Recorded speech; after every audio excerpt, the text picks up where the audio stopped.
Ini biar kamu paham bahwa kalau tidak ngerti, jangan mengukur, lalu isbat, lalu menentukan mana yang benar. Sudah kita kasih fatwa ulama Al-Azhar, masih mentah juga. Goblok itu boleh, tapi semakin sombong dengan kegoblokannya itu terkutuk dan menjijikkan. Koreksi kemarin ada yang salah itu. Salah sebut nama. Saya seharusnya menyebutnya itu bukan Syihabuddin Romli, tapi Syamsuddin Romli. Jadi Memro itu Muhammad Romli. Assalamualaikum warahmatullahi wabarakatuh. Bismillahirrahmanirrahim. Allahumma sholli ala sayyidina Muhammadin wa ala alihi wa sahbihi ajma'in, amma ba'du. Allahumma ij'alna min ahlil khair wa sa'ada fid din wa dunya wal akhirah. Allahumma faqihna fid din. Ya Allah, jadikan kita orang-orang yang mengerti ilmu agama. Wa illa, atau kalaupun kita tidak mengerti, tidak menguasai, jadikanlah kita ini orang-orang yang tahu diri. Tidak tahu banyak tapi merasa tahu semua. Lalu berbicara tentang semua. Itu persoalannya. Persoalan bukan hanya masalah agama, masalah kesehatan, masalah perdagangan, masalah ekonomi, masalah politik. Kalau pengetahuan kamu dua, jangan berbicara 1000 hal. Kamu ditertawakan kodok-kodok nanti. Apalagi masalah agama, bukan cuma lucu, tapi kamu merendahkan agama. Masalah fikih misalnya, azan, memakai sayyidina. Banyak yang protes ya. Di komentar-komentar saya itu ada yang bertanya-tanya, siapa yang mensunahkan? Ikut kesunahan siapa? Ya saya jawab pelan-pelan. Begini, kalau di dalam fikih ada bahasa sannun ya, atau sannah, itu mesti kaitannya dengan hukum taklifi. Hukum taklifi itu apa ya? Yaitu kamu kalau mengerjakan berpahala, kalau meninggalkan tidak berdosa. Ketika saya baca fikih itu, di situ mesti ada wa yu'khadhu minhu ya, sunnu atau sannu as-siyadati fil adhani. Dan diambil dari ucapan Ar-Romli. Apa ucapan Ar-Romlinya itu? Li'anna fihi al-ityana bima umirna. Karena kalau kamu menggunakan syahadah itu, menggunakan sayyidina, berarti kamu sudah melakukan apa yang diperintahkan. Apa perintahnya? Yaitu kita menghormati Rasulullah, memuliakan Rasulullah ya. Maka berarti menggunakan sayyidina itu sudah berarti kamu melaksanakan perintah, yaitu takzim kepada Rasulullah. Nah, begitu ya. Ini kan pemahaman ulama ya. Jadi kalau bicara dalam fikih itu ada disunahkan itu ya ulama memahami ini hukumnya sunnah. Artinya apa? Lebih baik dikerjakan. Tetapi tidak apa-apa walaupun ditinggalkan. Itu namanya sunnah. Kalau kamu tanya, kok ikut ulama nggak ikut Nabi? Saya tanya balik deh, memang pernah nggak Nabi menyebut kata sunnah itu sebagai hukum taklifi? Kamu kalau sholat, ini sholat saja dulu yang setiap hari kamu kerjakan. Saya tidak mau bicara kitab tinggi-tinggi, kita bicara apa yang kita kerjakan saja, biar logika kamu terbuka. Saya heran, sudah saya bawakan dakwahnya atau pidatonya Syekh Ali Jum'ah, masih mentah juga, apa mesti Pak Yazid Dawas yang saya bawakan ceramahnya, baru kamu anggap itu dari Nabi itu. Kalau yang lain bukan dari Nabi ini ya. Ada yang bilang Islam Nusantara pula, ada yang bilang Islam liberal pula, padahal sudah saya ambil dari kitabnya gitu ya. Sekarang saya tanya, kamu kalau wudu, dulu wudu. Kamu kalau wudu, sebelum wudu baca bismillah.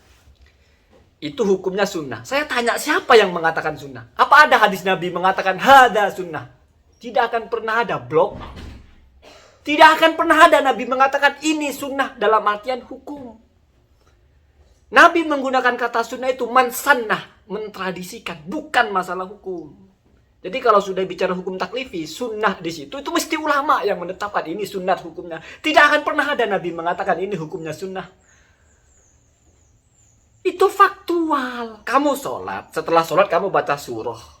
Hukumnya apa baca surah itu? Sunnah apa wajib? Sunnah. Siapa yang mengatakan sunnah? Apa pernah Nabi mengatakan ini sunnah? Sunnah dalam artian hukum taklifi.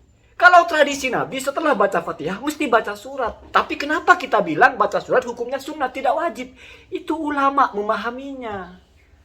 Jadi jangan kamu kira agama Islam ini seperti kamu baca buku panduan cara bikin donat gitu loh. Terus kamu baca terus paham gitu. Quran begitu, hadis begitu. Itu bukti kamu tidak paham. Quran itu bagaimana, hadis bagaimana.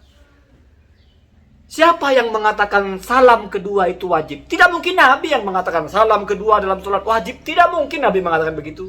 Terus siapa yang mengatakan salam kedua dalam sholat? Ya, yang menghadap ke kiri itu hukumnya sunnah. Tidak pernah Nabi mengatakan begitu. Nabi ya kadang salam 2 kali, kadang salam 1 kali.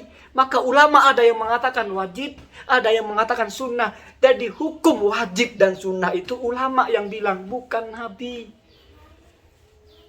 Faham nggak kamu itu? Semua mayoritas dalam amaliyah kita itu sholat itu masuk sunnah-sunnahnya sholat. Tidak pernah ada Nabi mengatakan ini sunnah-sunnahnya sholat. Tidak pernah ini rukun-rukunnya sholat. Tidak pernah. Tidak pernah. Sholat rawatib, apa Nabi pernah mengatakan sholat rawatib itu sunnah? Enggak ada. Yang ada, nas perintah wajib sholat itu adalah sholat 5 waktu. Terus selain sholat 5 waktu, Nabi kau juga sholat qobliyah, sholat ba'diyah. Oh berarti ini tidak wajib, tapi sunnah. Itu ulama yang menyimpulkan. Bukan Nabi yang mengatakan ini sunnah, ini wajib. Enggak ada begitu. Ini berarti istimbat namanya. Begitu hukum ini dibangun, Pak. Begitu ya. Jadi kalau kamu mau bicara tentang pretelan-pretelannya, jangan bullshit kamu bilang ikut Nabi saja, Nabi adanya begitu. Nabi tidak pernah adzan, Pak. Ya Nabi mengajarkan redaksi adzannya, tapi Nabi tidak pernah adzan. Jangan bullshit lah, jangan sok tahu gitu ya. Kita itu belajar kitab, belajar hukum itu dari fikih, bukan dari hadis. Karena kalau kamu belajar fikih dari hadis, berantakan. Artinya kamu cuma mau baca hadis gitu ya. Ya kalau baca hadis lalu disarah oleh ulama menjadi hukum fikih, ya itu sama. Jadi kalau kamu sudah bicara dalam fikih itu hukumnya sunnah, itu hukumnya wajib, itu jangan kamu tanya siapa yang mensunahkan, siapa yang mewajibkan. Ya mesti adalah ulama menetapkan ini sunnah berdasarkan dasar yang dipahami dari Nabi. Kamu wudhu, ya kalau Syafi'iyah kan ya asal membasuh rambut, tidak mesti semua. Artinya sunnah membasuh semua itu kan sunnah. Yang wajib kan sebagian saja. Siapa yang mengatakan membasuh semuanya itu wajib? Bukan Nabi juga. Ya Nabi wudhu basuh pernah, basuh binasiyatihah pernah. Nabi tidak bilang ini wajib, ini sunnah. Enggak ada, Pak. Ulama yang membahas 4 mazhab berbeda-beda. Ada yang mengatakan wajib semuanya, ada yang mengatakan 1/3, 1/4, ada yang mengatakan yang penting dibasuh. Itu Pak, ajar Islam begitu ya. Terus jangan enteng sekali ketika ada orang melakukan sesuatu kamu anggap itu menentang ajaran Nabi. Karena tidak sama dengan yang dilakukan Nabi menurut pemahaman kamu. Saya kasih contoh sederhana saja. Nabi itu kalau sholat tidak pernah tidak khusyuk. Apakah kalau orang sholat tidak khusyuk itu menentang ajaran Nabi? Apakah orang sholat yang tidak melakukan kesunahan di dalam sholat, misalnya dia rukun, tidak baca apa-apa, terus itu menentang ajaran Nabi? Kalau tidak sama dengan sholat Nabi, iya. Karena Nabi ketika ruku baca. Kamu kalau tidak baca tidak sama. Apa lalu ini dosa? Haram. Kamu merusak hukum. Hukum bacaannya sunnah. Jadi ditinggalkan pun tidak berdosa. Walaupun lebih baik dikerjakan. Baca salawat dalam sholat apa mesti Allahumma sholli ala Muhammad wa ala ali Muhammad kama sholaita ala ali Ibrahim wa ala ali Ibrahim. Enggak, kalau kamu ngaji fikih enggak Allahumma sholli ala Muhammad wa ala ali Muhammad, selesai. Kalau bicara batas di mana tidak boleh ditinggalkannya, di mana wajibnya.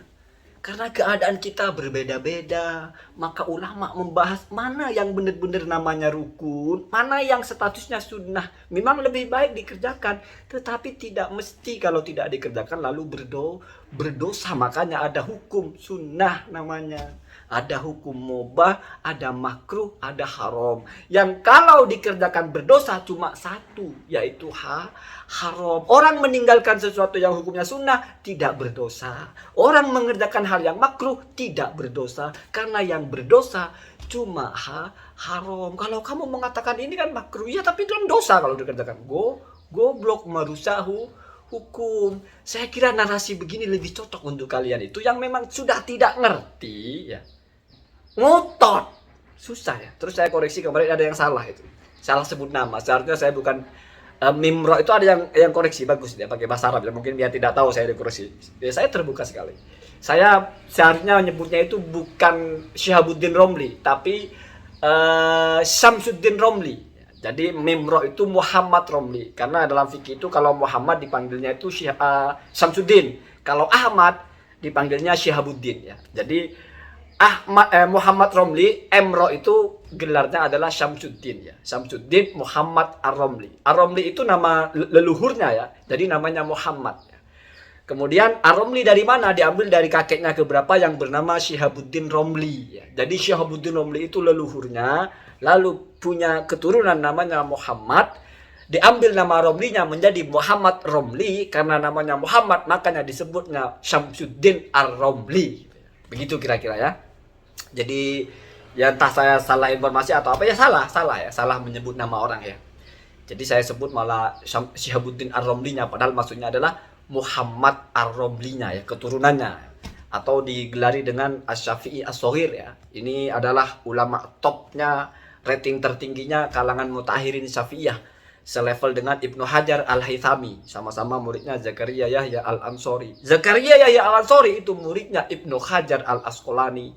Makanya kata Zakaria itu dukik tu baina hajaroini, saya ini diapit dua batu. Gurunya top ya, Ibnu Hajar Al-Asqalani, muridnya juga top, Ibnu Hajar Al-Haythami. Ibnu Hajar Al-Asqalani mengatakan al-afdolu ya, al-ityanu bima warada. Ya tidak perlu pakai sayyidina, termasuk dalam sholat. Mendatangkan seperti yang diucapkan Nabi. Itu al-afdol bahasanya. Artinya kalaupun kamu mau pakai yang sayyidina dalam sholat ya, tidak apa-apa. Imam Romli berbeda. Imam Romli al-afdol al-ityan, menggunakan sayyidina. Imam Isnawi tarodada, ragu. Lalu ada hadis la tusayyiduni fi sholah. Itu ternyata hadisnya batil, karena secara redaksi bahasa sudah tidak masuk. Inilah ulama membahas. Sebegitu rinci saya bacakan semuanya. Pertanyaan kamu, yang mensunahkan siapa? Ya kalau mau pertanyaan yang mensunahkan siapa, saya tanya yang mensunahkan kamu sholat baca doa iftitah siapa? Ada Nabi mengatakan hadza sunnatun. Nggak ada begitu Pak ya, nggak ada. Coba baca kitab Al-Insaf ya, karya Imam Waliullah Syah Ad-Dahlawi. Dulu sahabat-sahabat Nabi itu cara beribadahnya, kanu yanduruna ila wudu'in Nabi fayatawaddauna kama tawaddoa. Mereka sahabat itu lihat bagaimana Nabi wudu, lalu mereka wudu seperti Nabi. Nggak tanya mereka itu hadza fardun, hadza ruknun, hadza adabun. Dulu bahasanya adab ya, etika. Ini rukunnya ya Rasul, ini fardunya ya Rasul, ini sunnahnya ya Rasul. Nggak ada. Maka karena begitu pembentukan pertamanya hukum ini menjadi berbeda-beda. Coba seandainya Nabi dulu wudu gitu ya, lalu menjelaskan ada yang rukun, niat. Nabi mengatakan niat itu sebagai rukun wudu aja tidak pernah. Jadi kalau ada orang bilang sholat itu wajib ada niatnya, siapa yang mewajibkan? Apa Nabi mengucapkan wajib niat? Nggak ada Pak, nggak ada. Jangankan bicara talafutnya, niatnya saja Nabi itu tidak pernah mengatakan wajib berniat, nggak ada. Sabda Nabi innamal a'malu binniyat, dipahami oleh ulama. Ini biar kamu paham bahwa kalau tidak ngerti, jangan mengukur lalu isbat lalu menentukan mana yang benar. Itu sudah kita kasih fatwa ulama Al-Azhar, bukan kitabnya lagi, videonya lagi. Masih mentah juga ya. Allahumma dina sabil. Goblok itu boleh, tapi semakin sombong dengan kegoblokannya itu terkutuk dan menjijikkan. Assalamualaikum warahmatullahi wabarakatuh.